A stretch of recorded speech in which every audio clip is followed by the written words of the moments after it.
Assalamualaikum dan hai semua. Nama saya Raihan Rosul bin Razman, berumur 23 tahun dan berasal dari Jerantut, Pahang.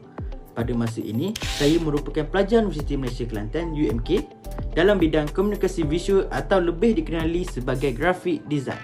Saya juga menghasilkan sesuatu daripada idea sendiri, sama ada dalam bentuk rekaan grafik, ilustrasi ataupun video. Bagi saya, setiap hasil rekaan bukan sekadar cantik dipandang, tetapi perlu mempunyai mesej dan mampu menarik perhatian orang yang melihatnya. Antara kemahiran yang saya kuasai ialah video editing, graphic design dan digital illustration. Selain itu, saya juga gemar melukis secara manual kerana ia membantu saya menjana idea sebelum menghasilkan rekaan secara digital. Saya percaya ketiga-tiga kemahiran ini saling melengkapi kerana setiap projek memerlukan gabungan kreativiti pemilihan warna, susunan visual dan cara penyampaian yang berkesan.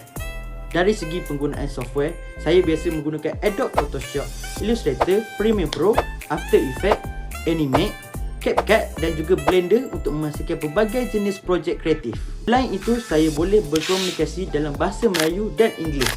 Jadi, saya boleh untuk bekerjasama dalam kumpulan yang mempunyai latar belakang yang berbeza. Matlamat saya adalah untuk membina kerjaya dalam industri kreatif di mana saya dapat menyumbangkan idea serta menghasilkan visual yang kreatif dan memberikan impak kepada masyarakat.